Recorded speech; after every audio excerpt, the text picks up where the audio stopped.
Nuestra clase, primero que todo, les doy las gracias por la comprensión que tuvieron conmigo el otro día. Tengo un resfrío más o menos fuerte, más o menos, poquitito, porque me ha durado hartos días. En verdad no he tenido síntomas tan fuertes, sino que me ha durado hartos días.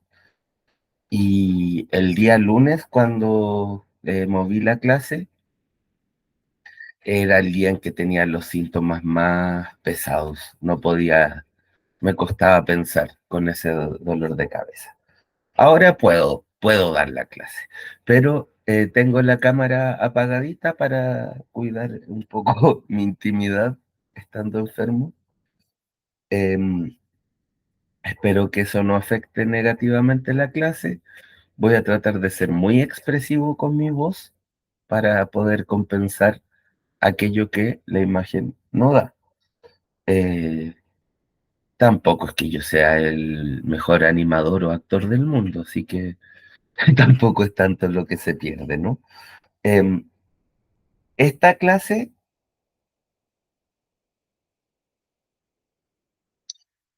sí, que hoy no me he sentido particularmente bien, pero sí estoy mucho mejor que el otro día que cancelé la clase. Hoy día puedo pensar. Lo malo, cierto, es cuando uno no puede ni pensar. Eh, la clase pasada vimos el texto expositivo y los mecanismos expositivos, ¿recuerdan? Eh, a mí, o sea, como yo les contaba, a mí esa clase me encanta hacerla porque me encanta revisar eso de la definición, la descripción, la ejemplificación, la comparación y la clasificación, porque soy súper fan de las sistematizaciones, de todas las herramientas intelectuales que te permiten ordenar información, sistematizarla. Me gustan los grandes sistemas filosóficos, las grandes teorías científicas, todo aquello que permite comprender mucha información desde un punto de vista global, insertándolos en una estructura general. Oh, eso a mí me gusta mucho. Entonces, como la clase anterior tenía que ver con eso, con mucho entusiasmo, les conversé sobre cómo definir, la diferencia entre definir y describir, ¿cierto? Porque definir es decir qué es algo y describir es cómo es algo. Eh, Vimos la ejemplificación, ¿no? Que era llevar una idea abstracta a un terreno más concreto, y también vimos la comparación, la explicación por medio del contraste, ¿no? Desarrollar un tema a partir de establecer similitudes y diferencias entre dos o más elementos a comparar. Y la clasificación, que es que uno tiene una serie de elementos, ¿cierto? Y levanta categorías específicas para clasificarlas. Tengo 30 personas en una sala, puedo levantar muchos sistemas de categorías. Lo más obvio y binario sería, ¿cierto?, clasificarlo por hombres y mujeres, por ejemplo. Pero uno podría decir, no, pero por qué un criterio tan binario? ¿Y qué pasa con las personas que no se sienten ni lo uno ni lo otro o entre medio? Entonces uno puede decir, ya, está bien, entonces busquemos otro criterio. Eh, Música que les gusta. Y entre esas 30 personas, les puedes preguntar qué músicas les gusta, y cuando tengas todos esos datos, ves los datos y propones categorías que te sirvan para ordenar esos datos.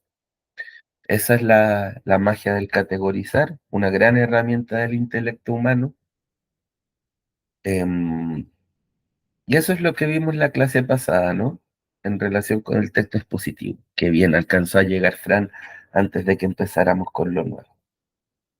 Si bien el temario de ustedes está orientado al texto argumentativo, hay al menos un género de texto expositivo en el que vale la pena detenernos, y es la noticia.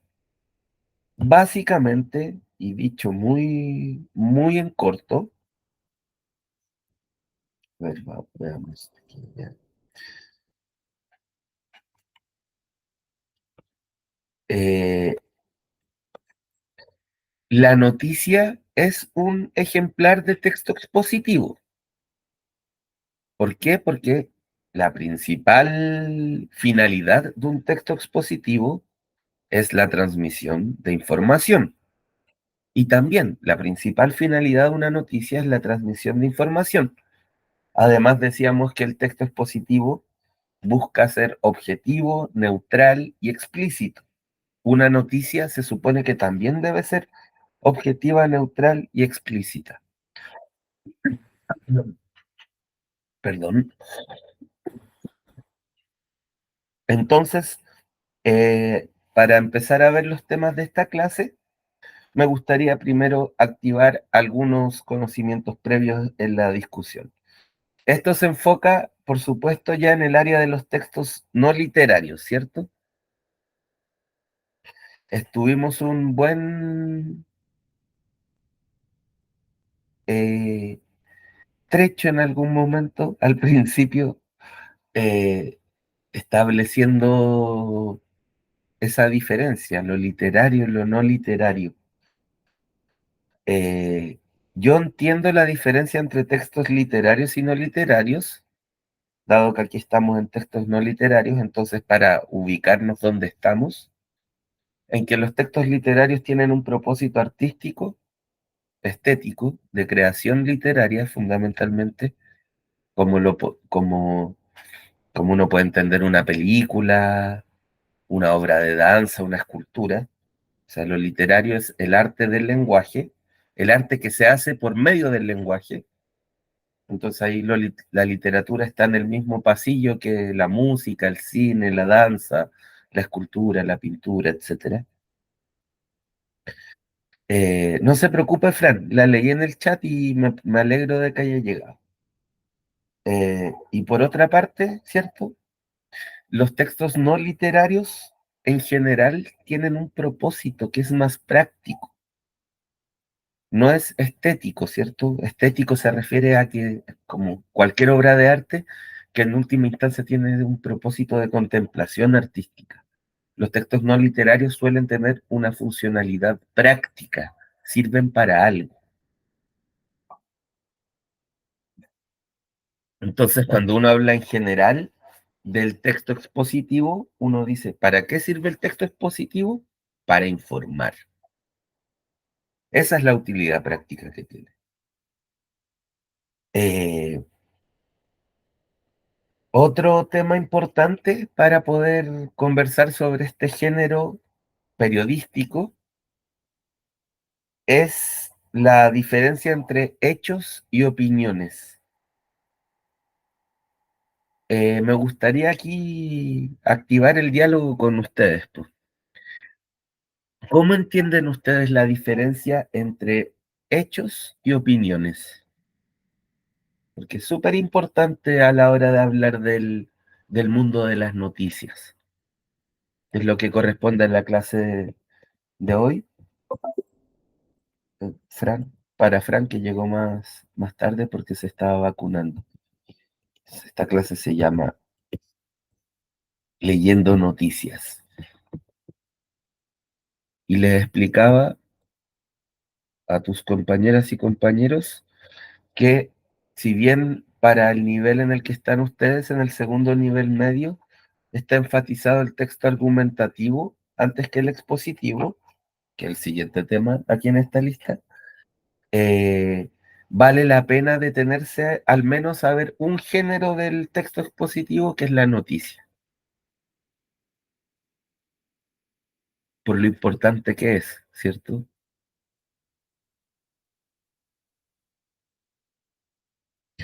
A ver, Alan propone esta distinción.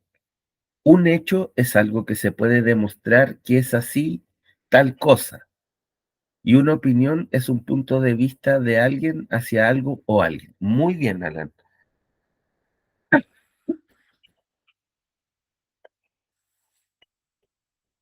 Un hecho efectivamente es algo que uno podría decir es objetivo, ¿cierto?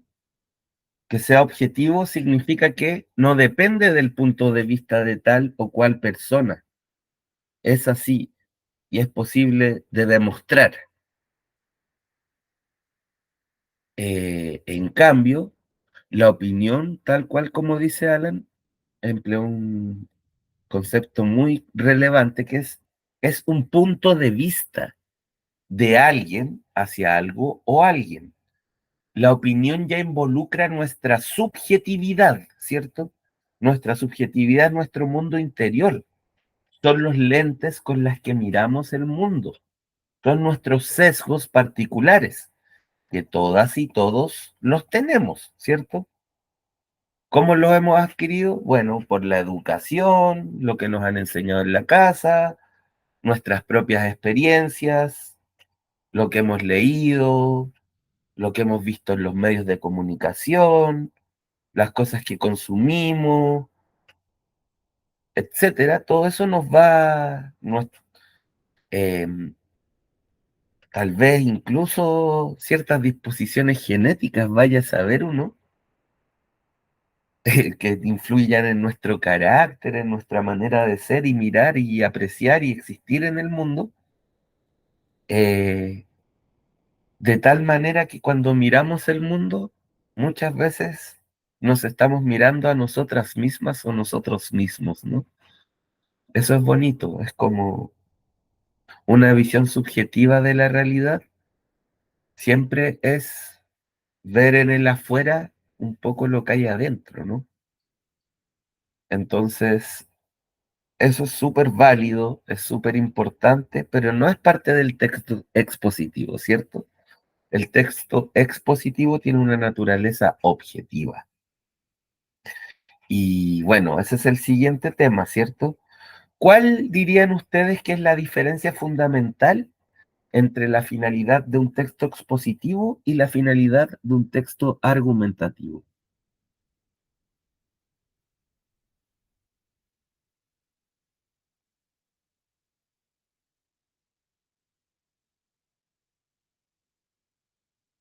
También me pueden decir, no lo sabo. Mi sobrino de 3 años habla muy bien, ha tenido un desarrollo del lenguaje increíble y dice, no lo sabo. Y me parece perfectamente gramatical, pues si el no lo sé es un verbo irregular, es imposible que lo infiera él solo. Lo que le resulta lógico a la mente es decir, no lo sabo. ¿O será que quiero mucho a mi sobrino y subjetivamente le estoy dando un argumento lingüístico?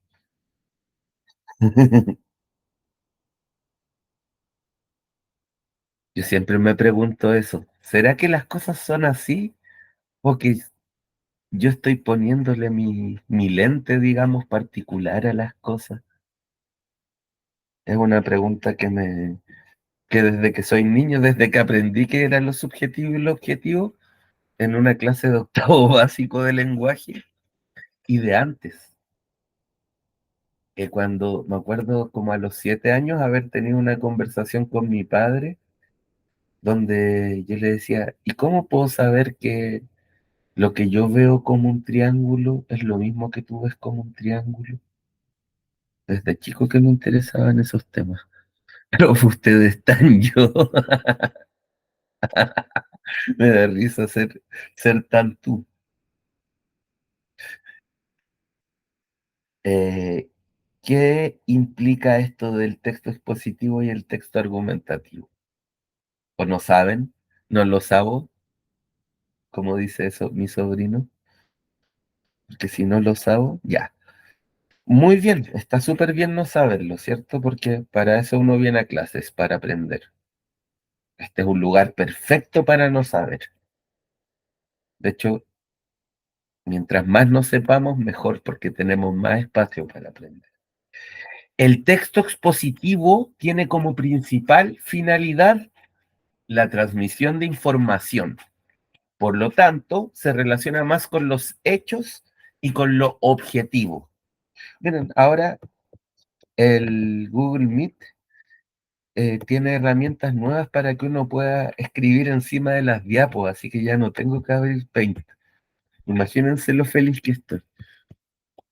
Eh, entonces, veamos. El texto expositivo tiene como finalidad principal, o como le gusta, exacto, Fran, finalidad principal, o como le gusta decir a la gente, propósito comunicativo, es transmitir información, conocimiento, saber, objetivo,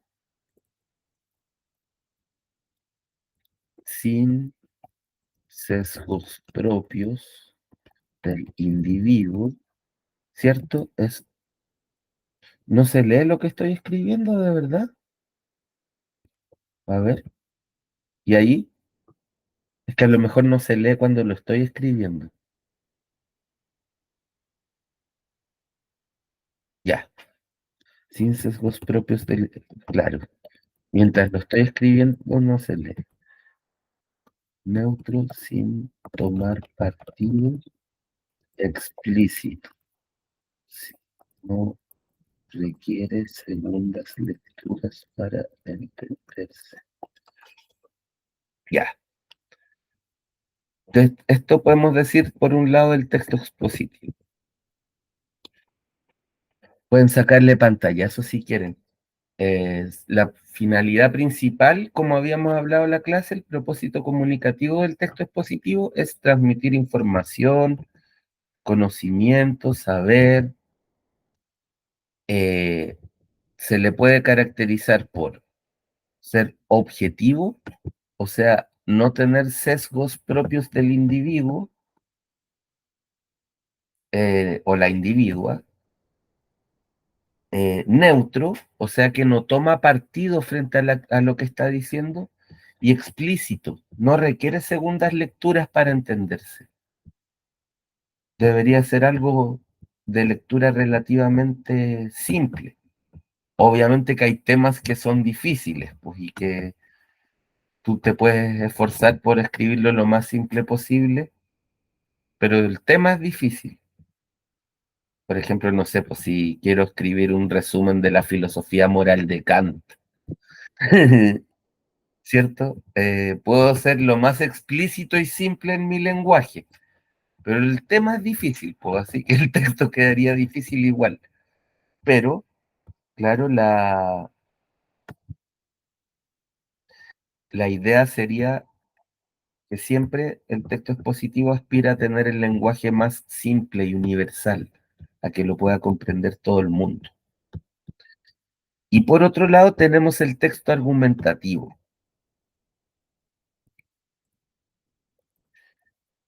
La finalidad principal o el propósito comunicativo es convencer o persuadir.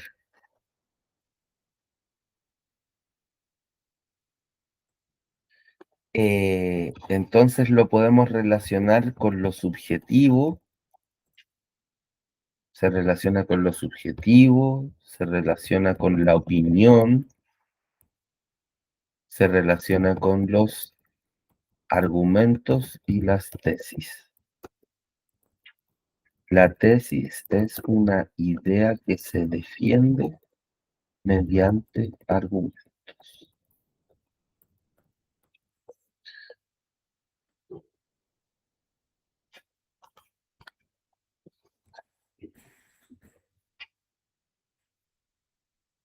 Ahí sí, ahí no.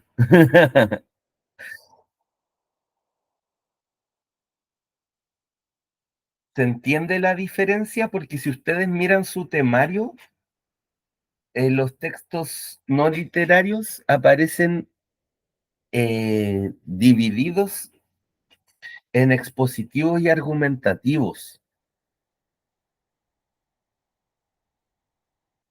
Y eso es la media en general. que se hace esta distinción, porque los textos literarios se dividen con otro esquema, ¿cierto? Que es el de los géneros. Género narrativo, género lírico, género dramático. Pero los textos no literarios nos lo dividen en estos dos tipos, expositivo y argumentativo. Entonces, repitiéndoles un poco el asunto, ¿cierto? La finalidad principal o el propósito comunicativo de un texto expositivo es transmitir información, conocimiento o saber. Es objetivo, o sea, no tiene sesgos propios del individuo, es neutro, no tiende a tomar partido, es lo que dice, a abanderarse, y es explícito, no requiere segundas lecturas para entenderse. En cambio, un texto argumentativo tiene como finalidad principal o propósito comunicativo convencer o persuadir. Por lo tanto, parte de opiniones subjetivas, ¿no? Uno argumenta de lo que uno cree, si no solo serían hechos. Y en los hechos todo el mundo podemos estar de acuerdo. Bueno, salvo algunas personas, las personas que no creen en la ciencia, por ejemplo, es más difícil estar de acuerdo con los hechos. Por ejemplo, no sé si alguno de ustedes es terraplanista, pero con un terraplanista es más difícil estar de acuerdo en los hechos porque la argumentación de ellos parte con que la ciencia es mentira, con que la ciencia está puesta al servicio de los poderes fácticos que quieren que veamos la Tierra como redonda. Pero en general, en los hechos científicos todo el mundo va a estar de acuerdo, salvo aquellas excepciones. Que no sé, yo no estoy de acuerdo con el terraplanismo, pero creo que tienen todo el derecho a existir.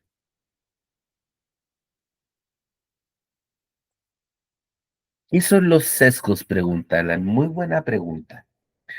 Los sesgos, Alan, son, por decirlo así, em, los complejos de ideas preconcebidas que tenemos hacia el mundo que influyen en el lente con el que miramos el mundo.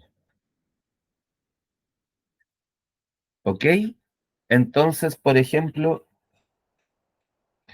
si a uno desde chico le enseñaron que a los niños había que regalarle pelotas y a las niñas había que regalarle muñecas y, y tú ves a una niña jugando con una pelota y dices, ah, no, pero eso no está bien. No digo que sea tu caso, digo como, dices, ah, eso no está bien. Y es sincero, pues no es que tú quieras ser un maldito machista opresor, sino que es como una cuestión sincera. eh, pero que detrás no tiene ninguna verdad objetiva, pues, porque no hay ninguna verdad objetiva que diga que a los niños no les pueden gustar las muñecas y a las niñas no les pueden gustar las pelotas, por cierto. Es una construcción cultural eso. Entonces, una cosa así es un sesgo y complejos de ideas preconcebidas que nos arman como antiojeras y que delimitan lo que podemos y lo que no podemos ver.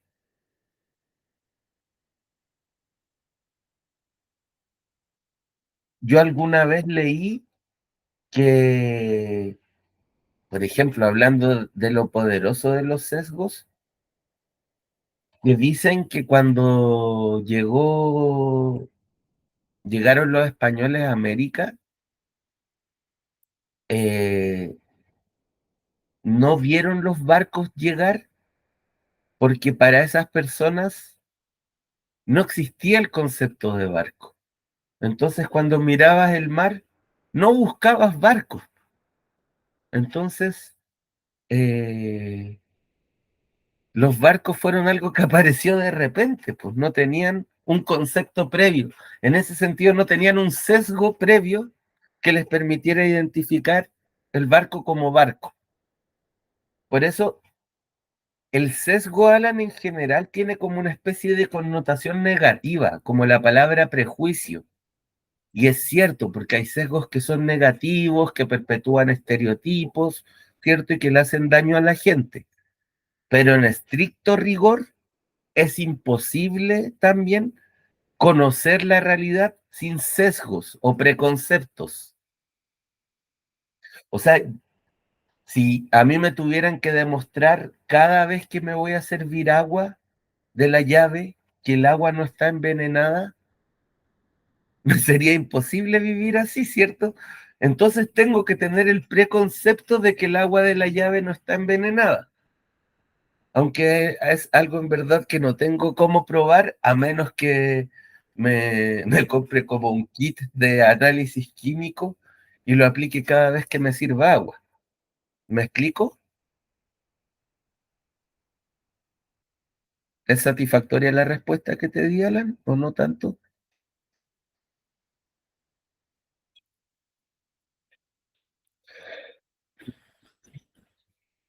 Perfecto. Entonces, eh, tenemos esta diferencia entre texto expositivo y texto argumentativo. ¿Y por qué es importante? Bueno, porque hay géneros periodísticos informativos y hay géneros periodísticos de opinión. Tengo que borrar ahora el texto, que no los, ahora no los deja leer. Ahí está. Y esto es que cuando uno abre un diario o una abre un diario, eh, se va a encontrar con dos tipos de géneros periodísticos. Los géneros periodísticos informativos y los géneros periodísticos de opinión. Eh, Llegó Rosa, qué bueno.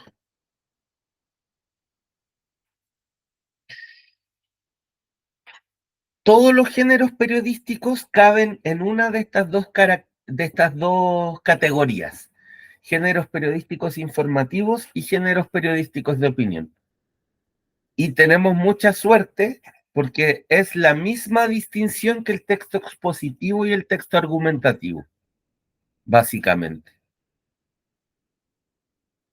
O sea, en los textos, en los géneros periodísticos informativos se busca informar de una forma objetiva, neutra y explícita, ¿cierto? Y en los textos de opinión se busca convencer o persuadir al receptor por medio de argumentos. Es exactamente lo mismo que acabamos de hablar. Cuando se habla de géneros periodísticos informativos y géneros periodísticos de opinión, es la versión en géneros periodísticos de la división entre texto expositivo y texto argumentativo. De verdad que es exactamente lo mismo. O sea, si entendieron lo otro, ya deberían entender automáticamente esta. No sé si me explico. Leamos. Los textos periodísticos informativos se centran en presentar hechos de manera objetiva y neutral, proporcionando información verificada y sin sesgos. A propósito de la palabra que preguntó Alan, ¿cierto? Sesgo. Por otro lado, los textos de opinión expresan el punto de vista personal del autor sobre un tema específico, permitiendo la inclusión de interpretaciones, valoraciones y argumentos subjetivos. Mientras que los textos informativos buscan informar al lector, los textos de opinión buscan persuadirlo o generar reflexión sobre determinado tema. ¿Qué tal hasta aquí?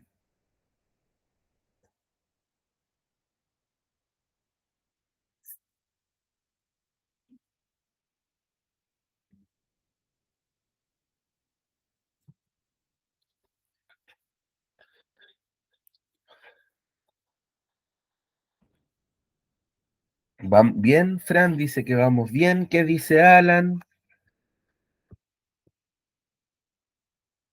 Alan dice también. ¿Qué dice Daniela? ¿Qué dice el Hunter? ¿Qué dice Ignacia? ¿Qué dice Rosa? ¿Cómo vamos?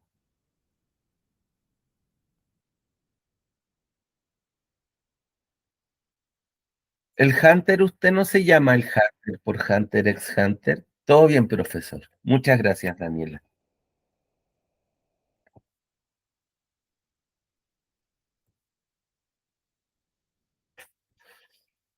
Muy bien. Entonces, si continuamos en el tema, veamos una rápida mirada a los principales géneros periodísticos. Por el lado de los géneros del periodismo informativo tenemos la noticia, que podríamos decir es información objetiva y relevante sobre eventos recientes. El reportaje, que es un texto más extenso que profundiza en un tema específico.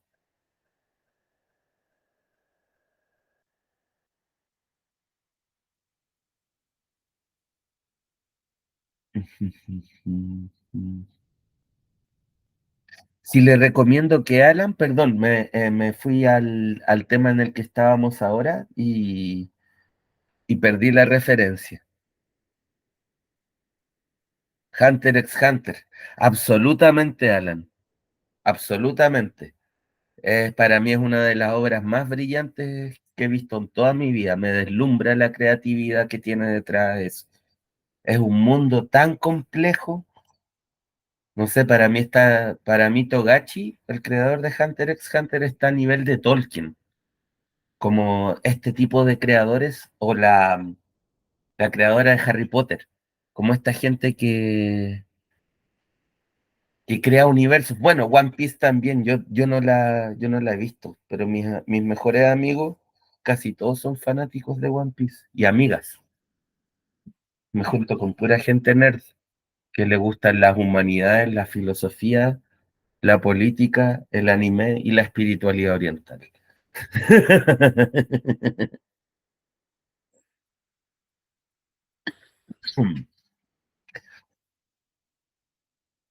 No, se lo recomiendo completamente, Alan. Eh, ahí me comenta. La próxima clase me comenta si le gustó. Yo le diría que para hacerse una idea buena de la serie, igual hay que ver harto. Se demora en despegar. No se ve al tiro, no se ve el primer capítulo todo lo buena que va a llegar a ser. Pero dicen, de One Piece también dicen eso. De hecho, yo de One Piece vi solo los primeros capítulos y no me gustaron.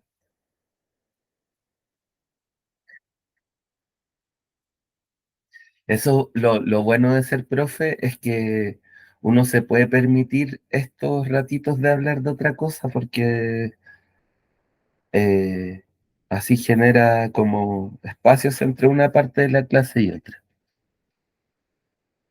Sigue esperando que se ponga bueno.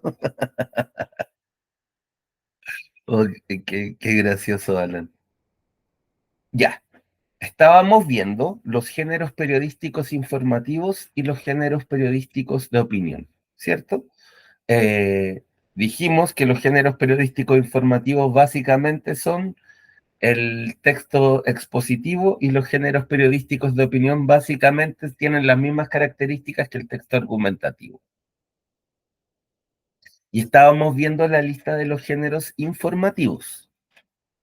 Eh, Habíamos visto la noticia, y lo dije bien rápido porque después nos vamos a detener con más detalle en ella. En cambio, estos otros los voy a nombrar nomás, porque lo que vamos a ver la próxima clase van a ser los de opinión. Entonces, el reportaje es más extenso que una noticia y profundiza en un tema específico. Es importante esto de decir que profundiza, porque hacer un reportaje supone investigar sobre ese tema.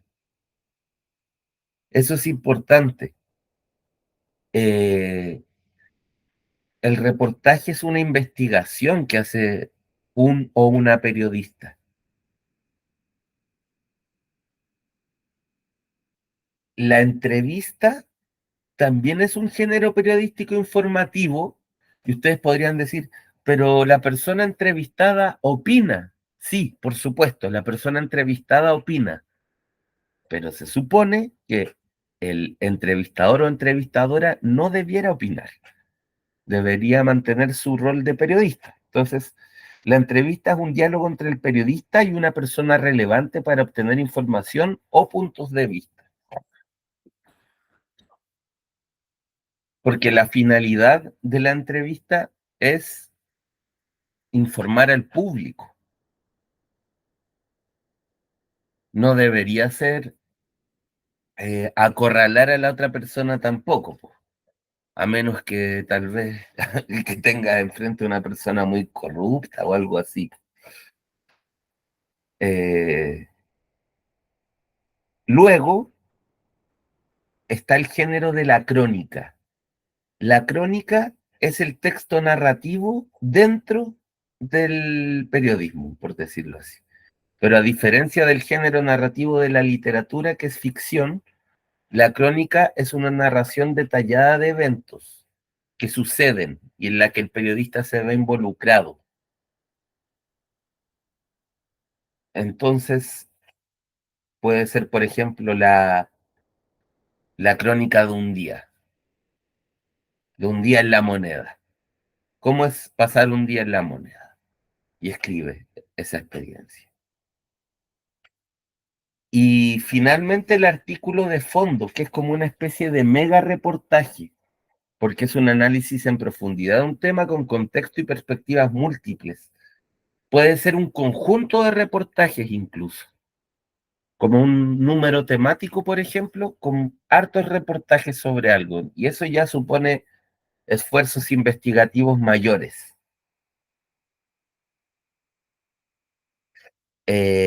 Esos son los géneros informativos. ¿Todos les quedan claros o hay alguno que no les quede claro? Como en su explicación básica.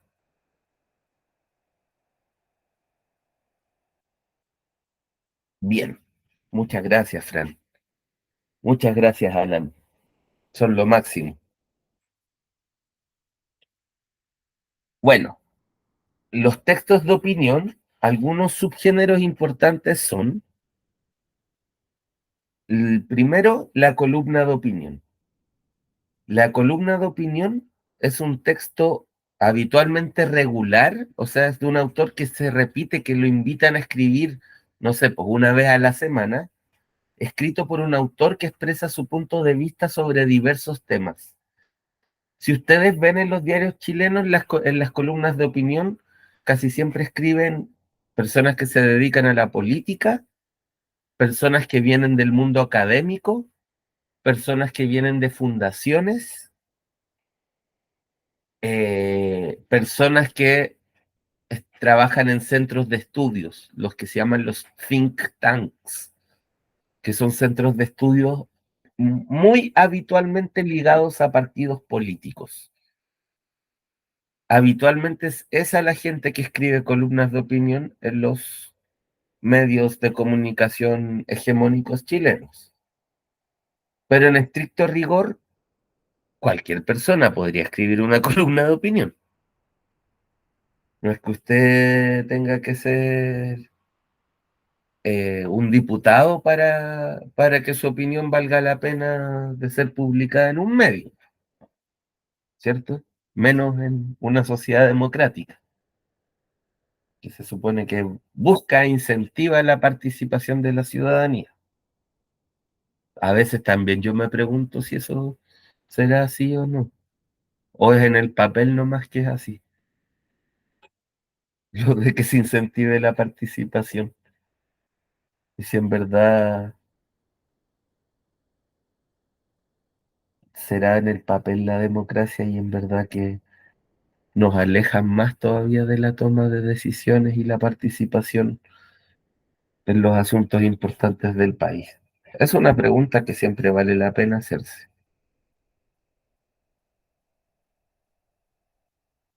y no tiene una sola respuesta, por supuesto. Otro género importante de opinión es la editorial. La editorial es la opinión oficial del medio de comunicación sobre un tema específico. Y habitualmente la editorial o la firma el director o directora del medio o no se firma. ¿Por qué no se firma? Porque uno entiende que es la opinión del medio. Por ejemplo, la editorial del Mercurio es la opinión del Mercurio sobre un hecho. Si usted quiere saber cuál es la línea ideológica o la línea editorial del medio de comunicación que está leyendo, tiene que leer la editorial. Ahí usted va a saber cuál es la línea de pensamiento, por decirlo así, que siguen. En nombre de quién hablan, de qué intereses, de qué visiones de mundo. Habitualmente en la editorial, no sé, pues la editorial del Mercurio, de la Tercera, incluso le dan consejos a los gobiernos. Recomendamos que tal y tal y tal y tal, etcétera. Está el ensayo, que no solo es un género que aparece en diarios, es un género escritural en general, que es un texto más extenso que argumenta y desarrolla una opinión sobre un tema particular. Está la crítica, que la crítica puede ser crítica de libros, crítica de películas, crítica de restaurantes, crítica de espectáculos, como lo hacía el gran Italo Pasalacqua, eh, crítica de conciertos, de discos, etcétera, y es una evaluación subjetiva de obras literarias, películas, obras de arte, etcétera, expresando una opinión sobre su calidad. Y la editorial de caricatura o la caricatura de la editorial es una opinión sobre lo que está aconteciendo, digamos, sobre lo contingente, que se expresa en una caricatura que va al lado de la editorial. Y habitualmente es humor político, y es humor político que expresa el punto de vista político de ese medio de comunicación. ¿Se entiende? ¿Tiene sentido? Entonces, si ustedes, por ejemplo, mañana hacen el ejercicio de comprar el diario, se encontrarían con todo esto. Eh, Hay otra sección que aparece que no incluí en esta lista, que son las cartas al director, que se supone que es el espacio donde los lectores y las lectoras pueden expresarse. Pero yo no sé si yo mande una carta al director del Mercurio me publiquen. Porque habitualmente las personas que publican igual tienen un cargo importante o algo. Aparte, yo no pienso muy parecido a la gente del Mercurio, entonces probablemente no me publicarían. Pero idealmente, en el mundo ideal, cualquier lector o lectora podría escribir y ver publicada su carta. Cuando yo era chico, como incentivo a la lectura, yo aprendí a leer a los 4 años. Y eso maravilló mucho a mi mamá y a mi papá. Entonces, si bien mi familia no era una familia de muchos recursos, sí era una familia que valoraba mucho la cultura. Y como se dieron cuenta que me gustaban los videojuegos, me regalaban una revista que se llamaba Club Nintendo, que salía en esa época, en la prehistoria, cuando yo era un niño, cuando la última consola de Nintendo era la Super Nintendo. eh, y esa revista tenía una sección de cartas que mandaban los lectores de la revista. Y yo les escribí una carta y todos los meses me compraba la revista y lo primero que veía era la sección de cartas pensando que iba a salir la mía. Por supuesto, nunca sucedió.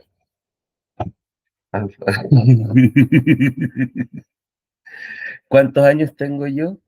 Sí, no tengo ningún problema con mi edad. Me siento bien en mi edad. Tengo 37 años. Soy de la generación del Super Nintendo, de los Caballeros del Zodiaco y Dragon Ball.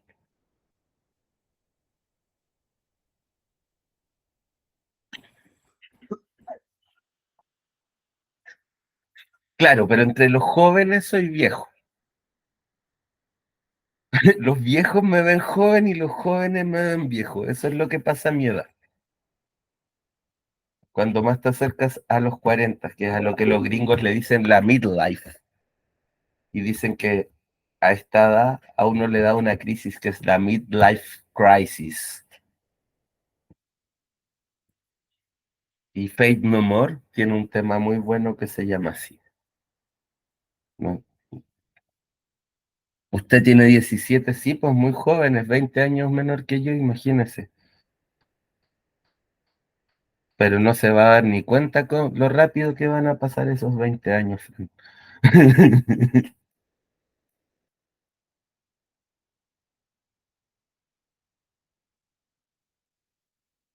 No, pero nada, hay que valorar cada momento de la vida en el que se está y además saber que uno vive su propia vida, pues, o sea, los 17 años de una persona son sus 17 años, no tienen por qué ser como la forma estereotípica de ser los 17 años, y eso es lo mismo que cualquier edad, pues. Mi abuela tiene 86 años y baila coreografías, publica en concursos literarios, se gana premios, está en los clubes de adultos mayores, hace más cosas que yo, la señora. Yo tengo, yo tengo como un cuarto de la energía que tiene mi abuela. Mi abuela tiene como 86. Alan dice, yo tengo 18 y siento ya mucha responsabilidad. Ánimo, Alan, con eso. Eres un, eres un muchacho súper inteligente. Eso te va a dar herramientas para lidiar con tus responsabilidades. Eres un muchacho sumamente inteligente. Así que ánimo, tienes lo que se necesita para hacer las cosas bien. Mi abuela también baila. Ese podría ser el nombre de un podcast.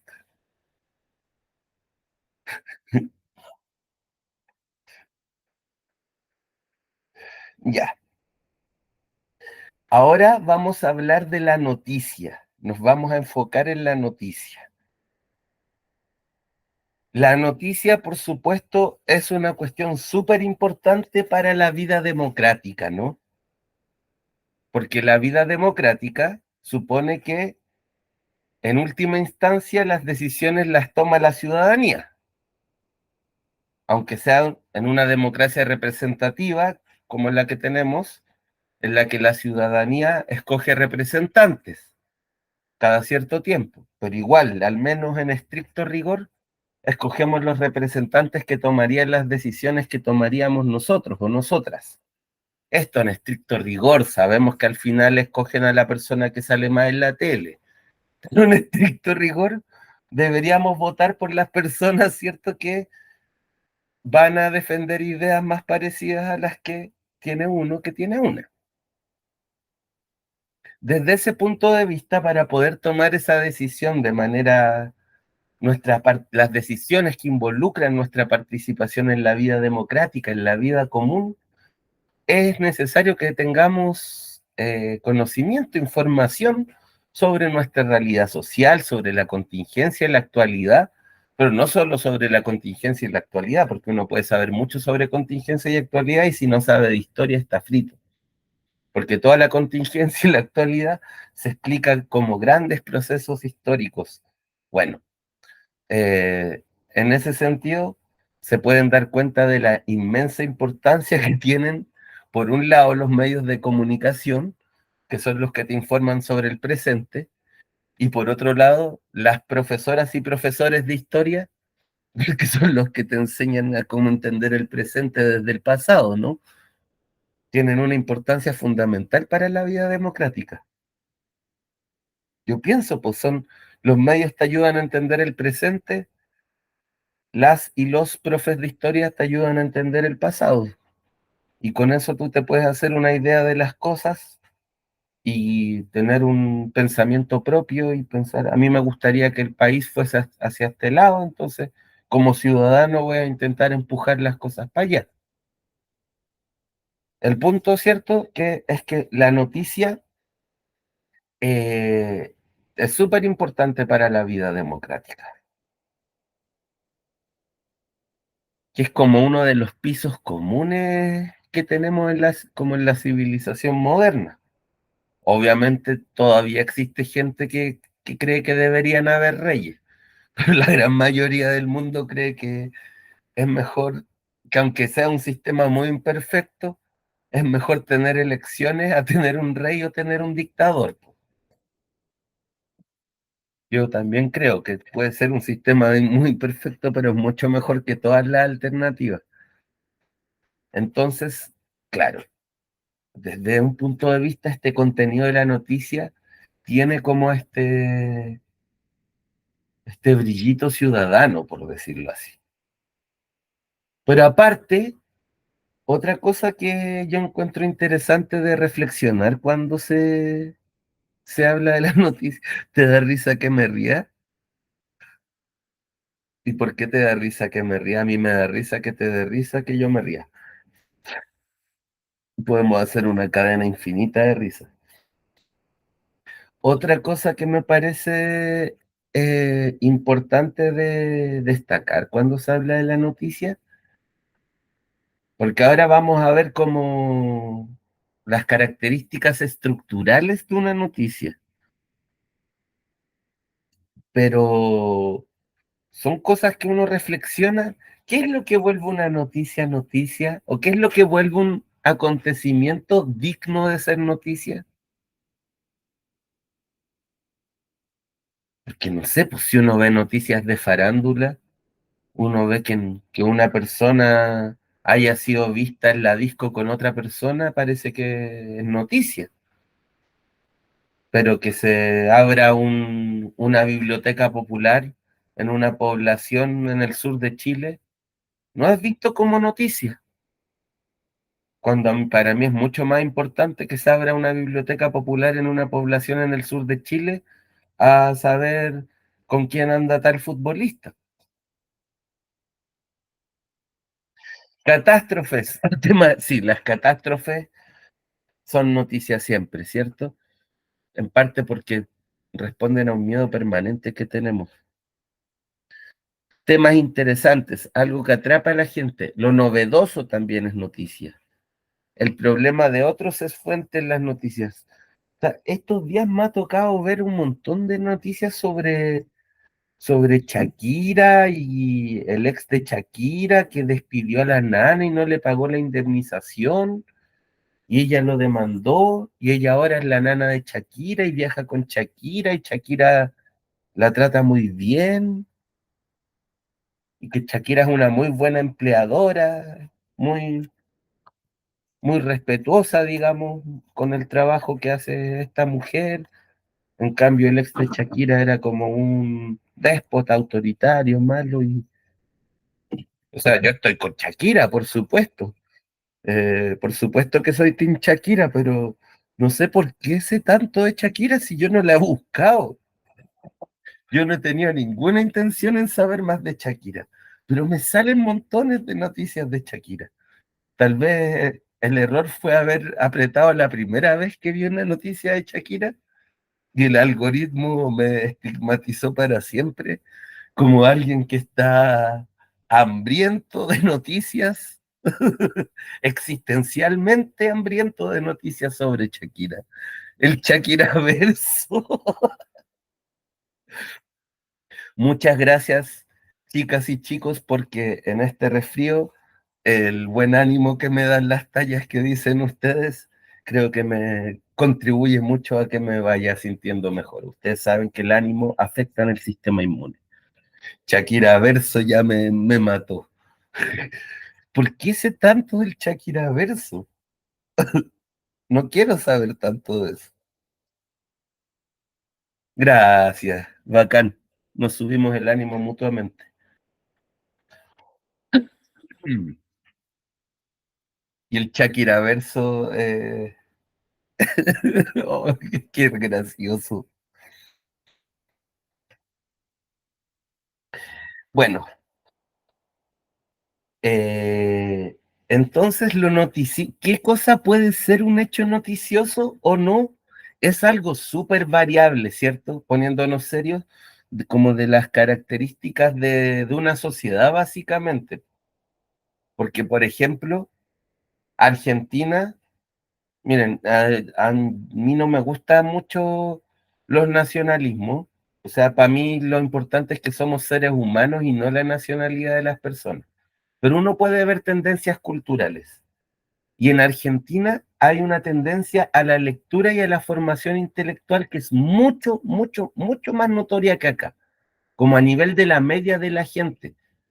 Porque en Chile, la gente que se interesa en estos temas que me interesan a mí, de filosofía, teoría crítica, etcétera, es poca.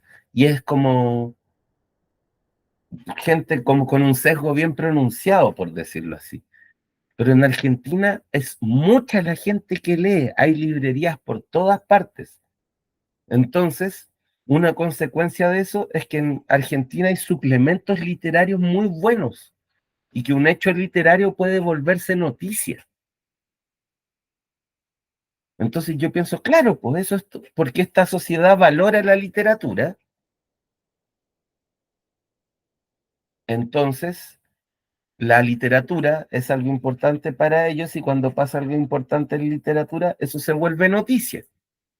En cambio, en Chile, como tenemos una excelente literatura, cada cierto tiempo alguien se gana un premio. Y las noticias que existen sobre la literatura es que cada cierto tiempo alguien se gana un premio. En los años 50 se enteraron de que ganó Gabriela Mistral el premio Nobel, después en los 70 que lo ganó Pablo Neruda, después cuando Gonzalo Rojas ganó el premio Cervantes, cuando Nicanor Parra, ahí la gente se entera de esas cosas.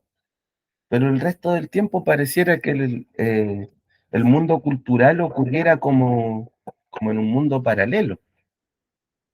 Entonces, claro, pues, ¿qué es noticioso y qué es no noticioso? Yo creo que depende mucho de la cultura, de la sociedad, de la época.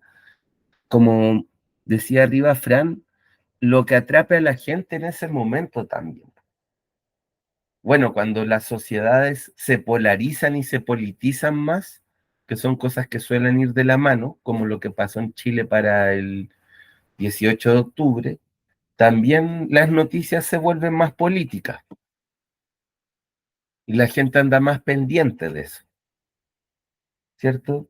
Y los momentos como ahora, que son como momentos más despolitizados, las noticias tienden más a ser del Shakira verso. Bueno, esa era una reflexión que les quería plantear, como solo porque creo que es importante reflexionarlo sobre qué es lo que constituye lo noticioso, porque parece que es bien variable, ¿no? Con esa idea me quedo yo. ¿Qué opinan ustedes?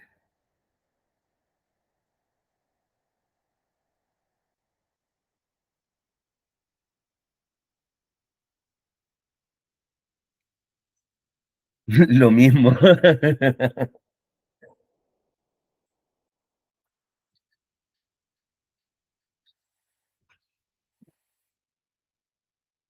Ya, partes de la noticia.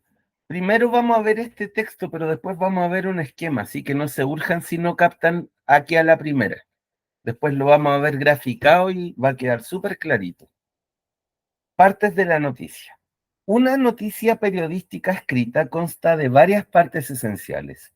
El titular que resume el contenido, el lead que presenta los hechos principales, el cuerpo que desarrolla la información de manera objetiva y completa, y la conclusión, que puede ofrecer perspectivas adicionales o proyecciones futuras. Ya, pasemos al ejemplo gráfico, que es más. Esto lo tomé de un sitio de internet que se llama Un Profesor.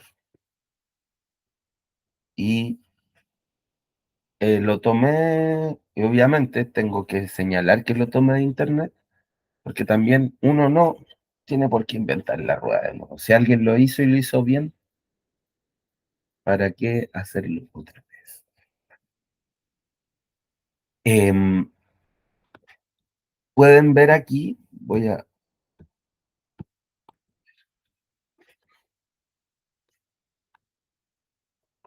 agrandar el texto.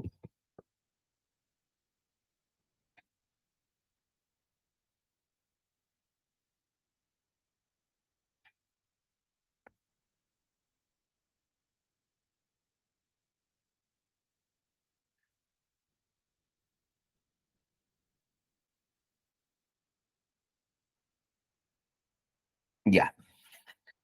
Como pueden ver aquí, a la izquierda aparece una noticia y a la derecha aparecen los nombres de las partes de la noticia.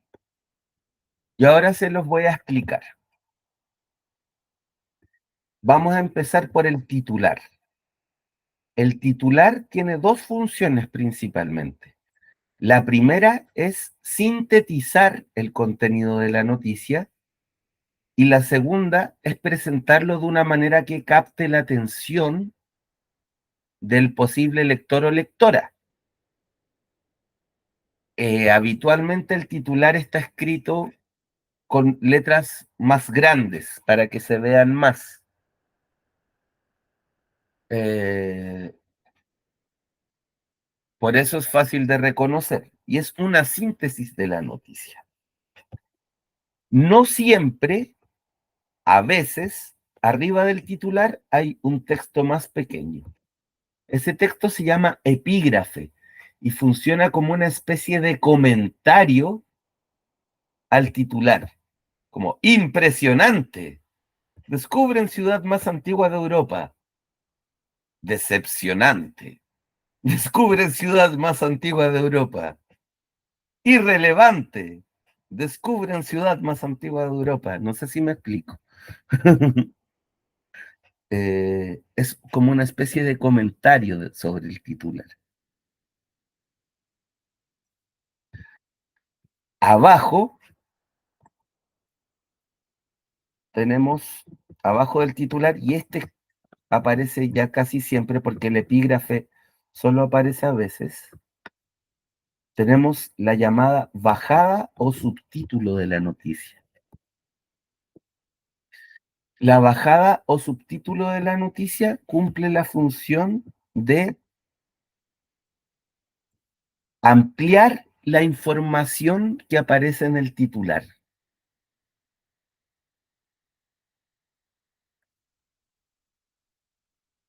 Luego viene la que es la parte más importante de la noticia, el lead o entradilla, que es el primer párrafo. Lead o entradilla, que es el primer párrafo de la noticia propiamente tal. ¿Y por qué es la parte más importante? Porque es donde se dice qué pasó, quiénes están involucrados, dónde pasó, cuándo pasó, el hecho concluyó o sigue en desarrollo.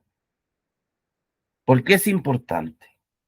O sea, el lead o entradilla, es decir, el primer párrafo de la noticia, sintetiza lo fundamental. Ustedes podrían leer solo el lead y ya les debería quedar claro más o menos de qué se está hablando.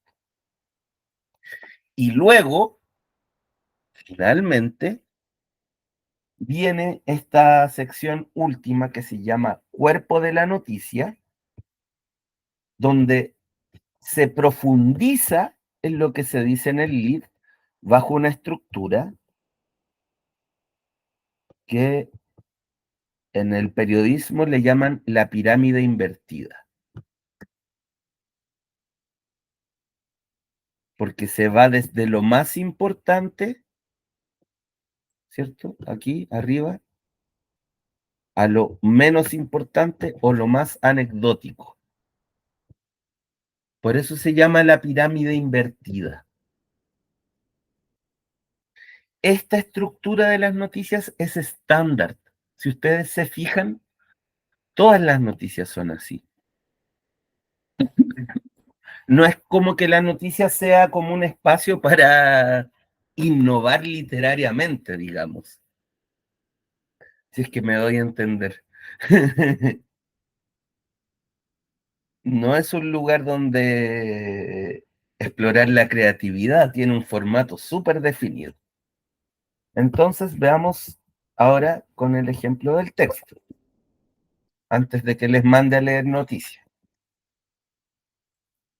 que obviamente es lo que viene, ¿cierto? Pero la actividad hoy día es cortita, no se preocupen, no es como la de la semana pasada, que era más difícil. La de hoy día es súper cortita y fácil. Ya, el titular, descubren ciudad más antigua de Europa, perfecto, ¿cierto? Capta al tiro la atención. ¿Cómo la ciudad más antigua de Europa? ¿Cuál? ¿Antes que Grecia? ¿Antes que... Aquí vamos a ver que de antes que Egipto incluso, que no está en Europa, está en África, pero igual. El epígrafe lo comenta y dice, hallazgo histórico. Y la bajada complementa la información del titular. Los restos tendrían 2000 años más que las pirámides de Egipto, que no están en Europa, están en África. Deberían aclararlo, porque si no, bueno, me imagino que todo el mundo sabe eso, ¿o no? A veces lo dudo. A veces creo que la mayoría del mundo no debe saber en qué continente está Egipto. Y otras veces creo que sí. No tengo manera de saberlo. Tendría que hacer que todo el mundo rindiera un test de conocimientos generales. Ustedes saben, pues, pero es que ustedes son gente culta, inteligente. Un grupo de arqueólogos, este es el lead. Fíjense que aquí está toda la noticia. Un grupo de arqueólogos halló los restos de la que consideran la ciudad más antigua de Europa, de unos 7000 años de antigüedad y a los que creen que son los vestigios de los primeros mini estados de ese continente. Esa es la noticia. ¿A quién le pasó? A un grupo de arqueólogos. ¿Qué le pasó al grupo de arqueólogos? Halló unos restos. ¿Qué restos? De la que podría ser la ciudad más antigua de Europa. ¿Qué tan antigua? De unos 7000 años de antigüedad. Y además de que es antigua, ¿qué relevante tiene? Son los primeros vestigios de mini estados, o sea, de formas de gobierno, ¿no? Eso, un mini estado es como una forma de gobierno pequeñita que prefigura lo que más adelante van a ser estas tremendas máquinas de gobierno que son los estados. Son unas verdaderas máquinas de gobernar. Lo siguiente ya es la pirámide invertida. O sea, se va desde lo más importante hasta lo más anecdótico desarrollando la noticia. Luego de más de 3 años de investigaciones, expertos alemanes desenterraron partes de más de 150 templos construidos con tierra y madera, cuya fecha data entre los años 4800 y 4600 antes de Cristo, los que están esparcidos en una zona que se expande entre Alemania, Austria y Eslovaquia. Los edificios, finalmente, ¿cierto? Y esto, fíjense que es anecdótico porque son comparaciones, no es como algo propio de la noticia en sí misma, esto que está acá abajo al final, sino que ya son comparaciones que obviamente son interesantes, pero con respecto a la noticia misma es lo que más se aleja del tema central.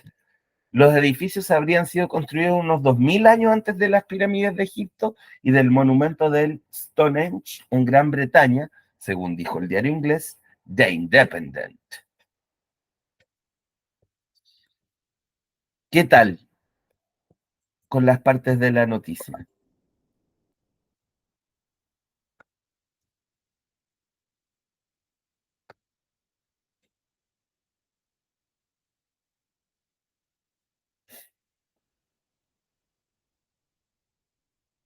¿Necesitan que lo explique otra vez o con la explicación que les di ya lo tienen clarito. Todo claro. Entonces, pasemos, ¿cierto?, a lo práctico.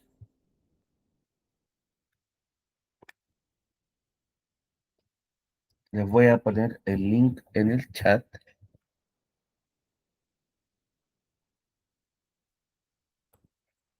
Ahí está la guía de la clase de hoy.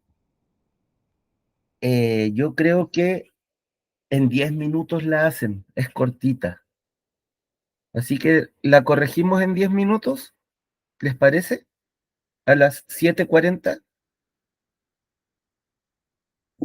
Ok, les dejo para que lean concentradas.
Fran, esta guía ya la hicimos, de la guía de noticias.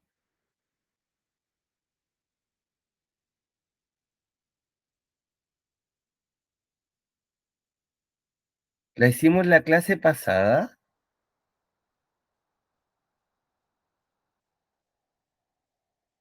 Qué plancha. La antepasada. Ah, mire. Ya, miren. Entonces quedemos en algo. Eh, voy a preparar otra guía de noticias y se las mando por el canal de chat.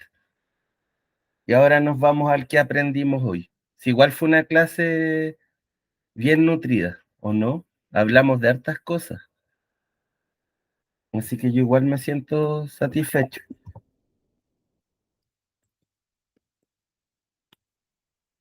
Ya. Entonces vámonos al que aprendimos hoy. ¿Qué aprendieron hoy, mis estimadas y estimados estudiantes?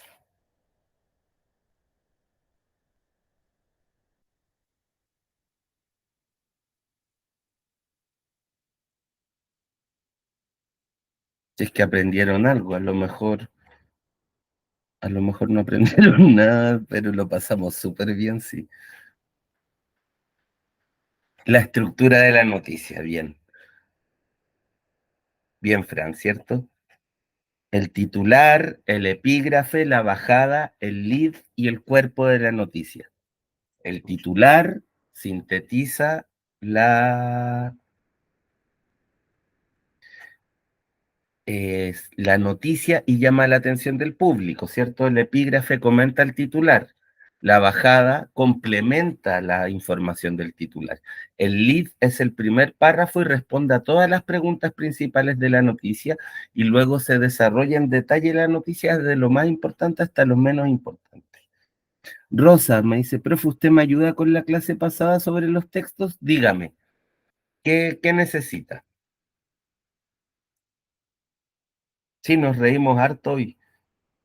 Eso me pasa cuando me resfrío, como que me pongo más chistoso porque como me siento mal físicamente, creo que como que inconscientemente tiendo a querer subirme el ánimo, como para sentirme bien anímicamente. Ah, pues, muchas gracias por eso. Siempre soy chistoso. Muchas gracias por esa opinión. Que tus estudiantes te encuentren chistoso o chistosa es de las mejores cosas que te pueden pasar en la vida.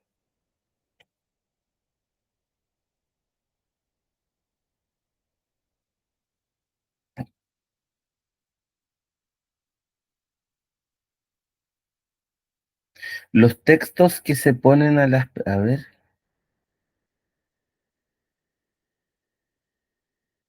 como qué mecanismos positivos son, Rosa. Eso de si es comparación, sí. Mira, te propongo lo siguiente. Ve la clase pasada que está grabada, donde se explicó. Tras verlo, lo que no te quede claro, me lo puedes preguntar, me puedes mandar un mensaje en el chat del grupo y yo te respondo por ahí. Lo que no te quede claro después de ver la corrección. Y yo ahí te aclaro las dudas.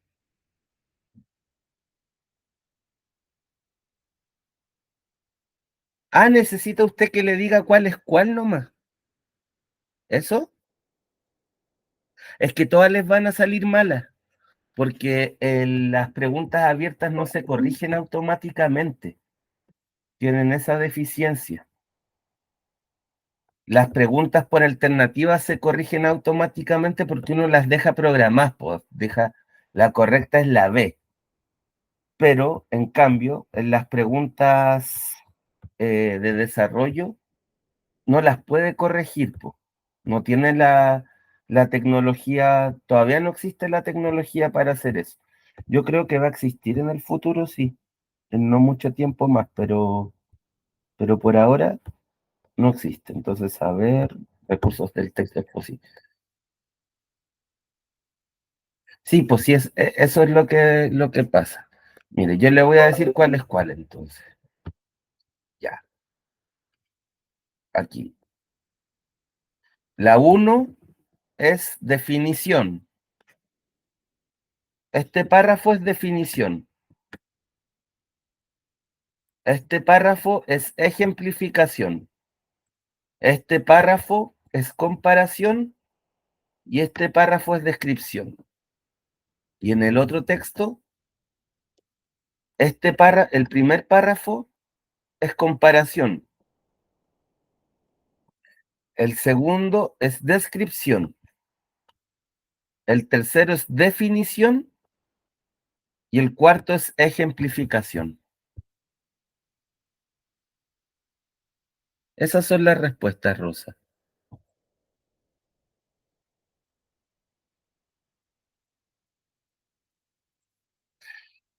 Bueno, mis estimados y estimadas, qué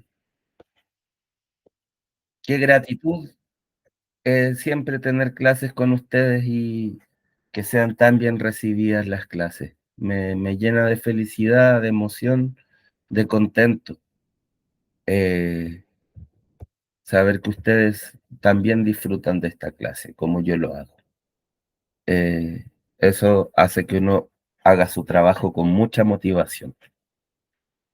Entonces, feliz de que hayamos podido recuperar la clase. Nos vemos el próximo lunes, pues, ¿no? Nos vemos un poquito tiempo. Gracias, Fran. Muchas gracias por sus buenos deseos. Cuídese mucho usted también. Que tenga muy buen fin de semana.